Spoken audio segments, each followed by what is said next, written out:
Hi, this is Bryan Konietzko, co-creator of Avatar. Hi, this is Mike DiMartino, the other co-creator of Avatar. I'm Andrea Romano. I'm the voice director. And this is Dante Basco. I play Prince Zuko.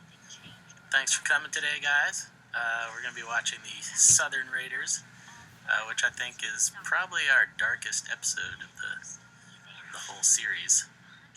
There's a lot of humor in this episode as well. So at the same time that we see this, we all have feelings of resentment and, hate. We all feel it at some point or another, but how you deal with it, and if you ever choose to forgive someone who has wronged you, is a choice that we all have to make at some point or another in our lives. And I think it's a valid question to pose to our audience, and it's interesting to see how we resolved it. Yeah, I think a lot of the fans out there appreciate the being able to, the characters really full and really real. Different sides of Zuko, different sides of Katara. Definitely. It's kind of our, every time Mike and I do an interview, or Aaron Ehas, the head writer, does an interview about the characters, people say, well, how did you get them to be so, realistic or this or that? And it's like, well, we just try to treat them with respect and not so two-dimensional. Everybody has, like you said, Andrea, goes through feelings, negative feelings, and has, faults and challenges in their judgment. It helps too that we had such very fine actors on the series. Well, thank Basco. you. Thank you. Absolutely true. I watched the dynamic amongst the actors and then amongst the characters, and it's quite wonderful how you've really all grown together working on the series. And as this episode begins, we see this. Katara is so angry at Zuko, just so angry, and it's absolutely believable. And then, as we watch what progresses and how the episode ultimately ends, it's you actually feel the entire emotional range that she has to go through because she's so terrific, and you are too, Dante. It's terrific. And the wild thing about watching the cartoon now, the animation, is we've worked together so long, and we've worked on these characters, and the characters are so full and so well-rounded, three-dimensional characters that I actually see the actors in the cartoon characters. It's a very strange thing to see as an actor. Like, we voice the characters, and then as I'm watching it now, I see May in the performance. I see Jack. I see Jesse. I see Jesse. Yeah, I see absolutely. Gray, and these are cartoon characters. So it's like you said, it's very strange how the actor and the character kind of over the years melded into this one thing where these characters are very, very tangible. And one step further, I see the animators in Korea. There's something that happens magically between Jack's performance of Sokka and Yu Jae-myung, one of the animation directors. Like, when the two of them come together, the voice and that animation, it's just like, that's who Sokka is. That's him at his most pure state. And he has that character has really gotten so. It's a wonderful bit of comic relief very often in our episodes, and then there's just a realism about what Jack does. It really is quite Jack. He is kind of goofy sometimes, and then he can be very serious. And there's some very silly moments for him in this episode that I particularly like. Yeah, when he wants to borrow Momo. Right, or when he's waiting for Suki to arrive for a little evening tryst. Take the tunnel and get to the stolen airship. No! The Fire Nation can't separate our family again. It'll be okay. It's not forever.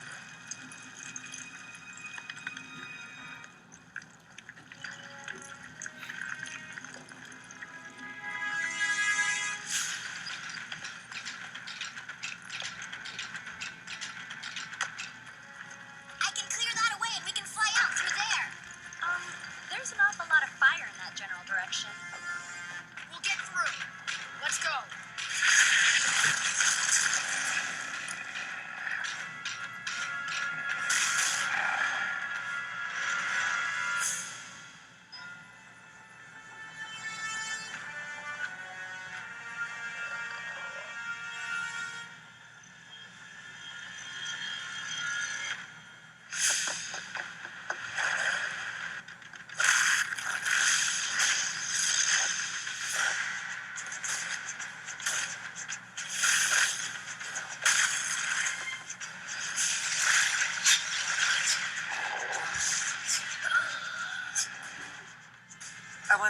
about the fabulous Dee Baker. Yes. Oh, yeah. Unlike most cartoons, usually we record the voices first and then it's animated. For the characters that Dee Baker plays, which include Appa and Momo and all the creatures that are combined creatures, whether they're badger moles or whatever, we wait until post-production, until the piece is already animated, and then we bring Dee in, and he screens the piece ahead of time, and then comes in, and to watch him work is just the most amazing thing. And going right from Appa, that huge, massive sound, to little Momo and his little sounds, and all the animals and creatures in between, it's quite remarkable. It's an entertainment in and of itself. We should have the Dee Baker show where people get to just watch him. It's amazing to watch him, and it's such a specific, there's a lot of voice actors, and I'm sure you guys have worked with a lot, but how many animal actors have you worked with? I don't know. Dee Baker is definitely a legend within his own time and thing he does. He's anyone who's done voice acting has worked with Dee because Dee is the guy Absolutely. that does all that stuff. Well respected in the field, very well known. Well, I'm sorry. The footage is past now, but I also wanted to talk about Gray and her portrayal of Azula. And this episode is sort of it's sort of the first time we've seen this subtle shift in Azula. I mean, we all know Azula's crazy and evil and all these things, but since May and Ty Lee betrayed her in 315, we start to see like a little bit of a shift in her. She's always hunting them down and vicious and whatnot, but you start to see that, wait, maybe she's a little bit off. And this is we kind of planned this as the beginning of her unraveling, which ultimately leads to the big finale where she's completely just off the deep end. Such a great character, and Gray is amazing. It's quite wonderful. Gray Delisle we're talking about. As a matter of fact, she plays two roles in this piece. Aside from playing Azula, there's a character, and I don't want to spoil it yet, but I'll point it out when it shows up, where it doesn't, you wouldn't even know it was the same actress. I totally forgot. This is so silly. I love this. This is what I was talking about. There's comic moments in this very sort of dramatic piece, and that's just that animation acting there is so funny. Yeah, I think in the mix we added in the sound of like a power drill when he sucks in that stem. It's like that's great. Every once in a while we'll use a modern sound in Avatar for a little bit of effect, and it's pretty fun. One of the other things I think that really makes this show so, just the quality so wonderful, is that all of us who work on it are really specific and, if you will, almost anal about making sure everything is the way we want it to be. I probably did 20 takes with Jack on that particular, he expects that it's going to be Suki walking in, and in fact it's Zuko, and he freaks out. And I wanted to make sure it was absolutely right. I actually remember that day. Yes, there was I quite did. a bunch of takes on that. I had a very specific idea of what I wanted him to do, and I also like to supply, Mike and Brian with, lots of options for what they can choose for when they ultimately animate it. But he, ultimately always comes through for me, and I think it was a hilarious take that we ultimately used. I'm pretty sure most of the other crew members that have worked with Mike and I through the years would say that we are also annoyingly specific about a lot of it. I mean, we try to, leave room. Everybody's so creative and talented, try to leave room for people to come up with their own things and give them the space to do that and include their ideas. But there's also times when Mike and I we find that we're both drawing the exact same revision for a scene. we kind of are redundant sometimes. The great thing about you guys pay so much attention to detail that the world you created is so detailed and so on. It's just so it makes it so real. And it is a difficult thing to do in a TV show on a TV schedule. Absolutely. And when you're prepping a script as a voice director, you read through the script, and in your ears you hear what you think the line reading should be, or how the scene should play, and where the arc is, and what the emotional content is. And then I try really hard to leave myself open for other options that the actors come up with, and that's why you hire actors instead of just people with voices. You hire actors because they have ideas as well. And so I may have a very specific idea in mind before we start recording of what I think a scene should sound like, and then the actors get in the room together and do it differently, and then I have to weigh which works better. And very often the actors' ideas are better, and that's the beautiful thing of ensemble recording, where you have the actors in the room at the same time and they can actually act and react, which is really important. So Dante, what was it like when you did some scenes with Mark Hamill, who plays your evil father? That was amazing because, of course, he's a legend. You know, he's Luke Skywalker, and Now he's sort of Darth Vader. and now or in this the is Darth Emperor. Vader, Yeah. and I'm playing this whole Luke Skywalker Darth Vader scene. It's one of my most memorable moments of doing Avatar, is really getting to play, you know, this Luke Skywalker Darth Vader scene with Luke Skywalker. And he's scarring you, and I'm saying lines like, "No, Father, no." It was crazy. It was like it was a trip. But this world is like you two made a special world like George Lucas or like J.K. Rowling, where it's this world that's so magical and so full that people just get lost in it. I do. I watch every single episode when it's the final mix, and it's so long since the initial record that we've done. Sometimes it's 6-8 months when I'm finally seeing the final product, and I'm so amazed at, oh, that's right. This is this world, and I get lost in it, like when you go to a very good movie, and you, for 2 hours, forget about your own life, and you're in that world, and that's what happens for 22 minutes for every episode of this. You know, we didn't talk anything about Zach, the brilliant actor who plays the voice of Aang, and remotely from the East Coast. indeed, we record most of his episodes via ISDN, which is a satellite record, so we're not even in the same city. But what's so interesting about his work, he's been a terrific actor since 2002, 2003 when we started working with him. But in fact, because he was 10, 11 years old when we first started working with him, that's exactly the age when the voice begins to change for a young man. And so as I listen to his voice now, 2, 3, 4 years after the initial records, you can hear him. In fact, he has aged, and thank goodness we allowed the story to let that work, that he can in fact be a little bit older, because he clearly sounds older. I think it's in line with Aang's maturing. Absolutely. He's taller, isn't he? He looks like his model is taller. He's more muscular.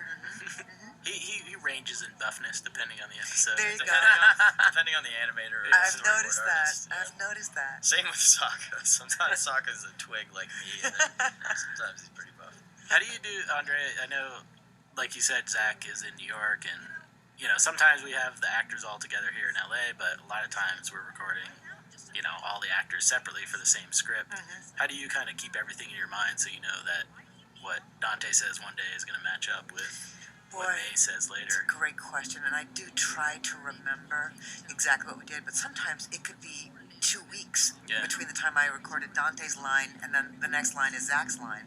And so what I do as much as anything is get multiple takes so that I have a couple of options. And then we also have the benefit of, once the whole piece is animated and before music and sound effects and the mix, we do an ADR session, which stands for automatic dialogue replacement. Then we go in, and if we discover that Dante played a scene very quiet, and then Zach played the scene right next to him very loud, we can go in and either replace Dante's lines with Dante doing them, to match Zach's energy or whatever. And so that's always a sort of a fail-safe at the end of the process that helps us make sure. And it makes a difference between a good dialogue track and an excellent dialogue track.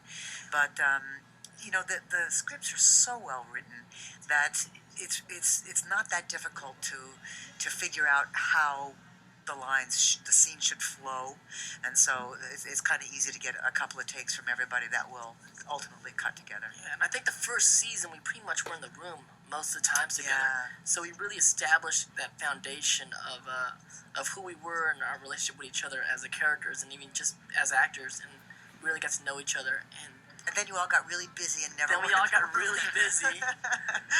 But it was great times with May and Jack and Mako. So, Season. Like the best. me and Mako we almost did nearly all of the first 2 seasons together. Yeah, we always try to book at least you two together because all your scenes were together. And we definitely had, great moments and great times together. This is really interesting, these flashback scenes. Again, as a tribute to the actors that we have, there's Mae Whitman as Katara playing her own character as, 4 or 5 years younger at least, very convincingly. sounds just like her. And then I think Jack does it too in this scene, doesn't he? Yeah, I think he Jack was appears as the young.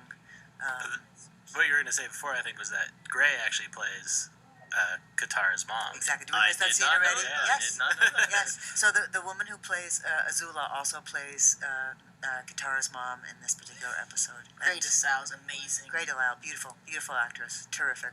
Lucky to have all these terrific actors, beautiful guest stars too. You know, kudos to Marianne Dacey who did the guest star and incidental casting on this. Just it's a world that's that we're trying to maintain a quality of sound in, and not every voiceover actor is going to fit into that world. And so Marianne did a remarkable job of putting together actors who sound like they're all in the same world. It's kind of got a classical level to it. At the same time, it's contemporary, yet it's timeless. Yeah, we didn't want it to be too flowery and like Shakespearean. yeah, like hark. Exactly. But at the same time, we didn't want like, hey man, Exactly. just being schmacky and annoying. So, yeah, it was a tough show to cast because it was like, well, what sound do you want? We're like, we just want normal people. We don't want cartoon sounds and cartoon voices and stuff. So, Yeah, because we were pretty firm at the beginning about that Aang had to be a boy. He had to be a 12-year-old Yeah. boy around not a that age, not 37-year-old. Right, Yeah. right. And we went through a few Angs We before went we through found a lot, Zach. yeah. Open it to me!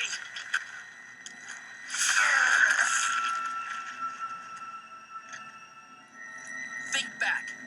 Think back to your last raid on the southern. So here we are in the third act, yes, where the most intense stuff starts happening. Yes. And the fight scenes are amazing. Amazing.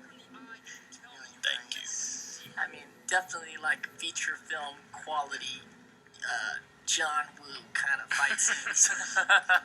This is so great. This is where she does blood bending, right? Yeah, Oh, she it's so scary.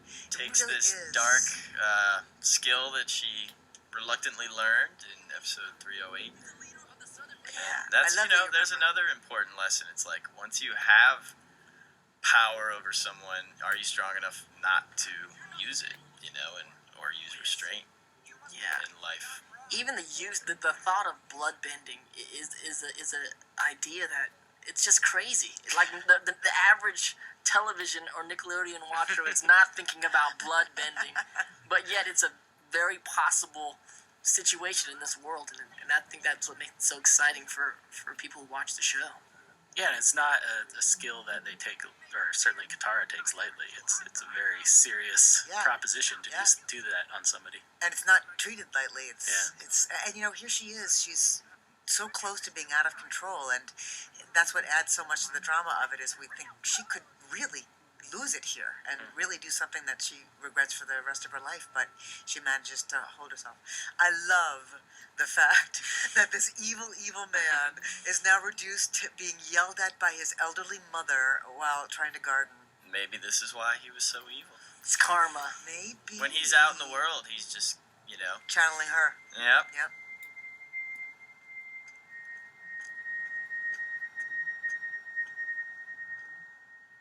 Hello? Is someone there? That was him. That was the monster.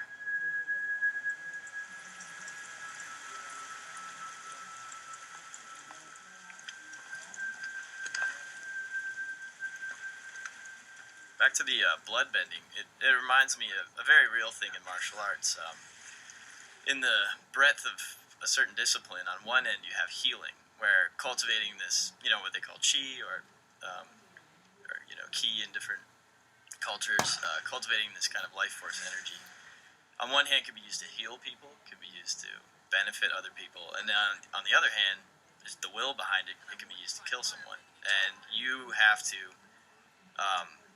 It's always up to you where you are in the middle of that equation, and it's really your integrity and your character and how you deal with conflict and how you deal with opposition and what you choose to do with that energy. So here, Katara, she has this amazing ability to heal people, but she's also learned how to manipulate them from the inside out and force them to do her bidding physically. So we see that she's unbalanced emotionally, and so that's what's coming out. But we can only hope she'll make the right choice. Use your powers for good. I love that even though Aang is sort of not in the story very much, to me his presence is in all of these scenes because he's like the little angel on her shoulder, that she's ignoring at this time, and so to me it is a story about Aang because it's like it's just about about him trying to have influence over her actions from afar, just by not telling her what she has to do, but just by gently suggesting, what she tried to achieve with this journey. It really is a juxtaposition there where the young Aang sort of tells her, like a parent, go ahead, go out and do what you have to do, but please, I hope that you choose forgiveness rather than revenge.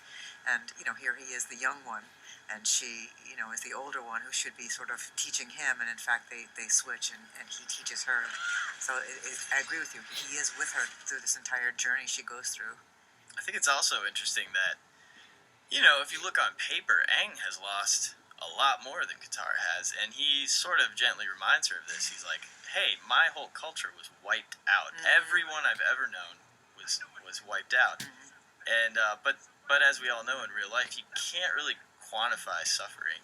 It's really a personal thing, and everybody's situation. When your own world kind of crumbles, it seems like the whole world's falling apart. You can't really, equate these things, and so we just see Katara lost in a very human moment in this episode. I love that scene. It's so dramatic. You just go, oh no, don't do it. He wants his mother to be taken instead. So wrong. Yeah, it's just incredibly cinematic, especially for a television show. That's the challenge. Yeah. Well, it definitely helps to have, like you said, good quality voice actors, because a show could look as pretty as you want it, and then it's like when you see really good Japanese animation with really bad dubs. It just takes the soul away, and it just makes you cringe to watch it. And all the hard work and talent, just if the soul of the character in the form of the voice isn't there, then it's just not worth watching. Absolutely. And because, again, we record the voices first, and that's really what animators are working with. If we don't give them a good track to begin with, then, again, it could look pretty, but it doesn't really have much of anything. So I think the voice actors give so much to the animators to play with emotionally with their faces, with their physicalities. Oh, definitely. We're really lucky on Avatar, even though it's a TV animated show. Most of our animation directors in Korea, even though they're Korean and might not be fluent in English, they actually listen to the voices and base their animation on that. That's why some people, we meet art students and animation students, and they're like, how did you get this level of acting? And just because these animators have taken it upon themselves to really analyze the performances of the actors. Yeah, I think they can still understand the emotion behind the lines even if they don't understand the words exactly. And frankly, no offense to, but sometimes better than our English-speaking crew members that we worked with. They have a real sensitivity to the acting. It's amazing. It was one of those instances where all the stars aligned on this production. So from the writing to the music to the martial arts stuff to the voice acting, everything, everything aligned. Mike has often said it's been charmed. Not that it's been easy, but it has been charmed. Yeah, thank you both for your amazing work on the show. Thank you. My pleasure. Thank you.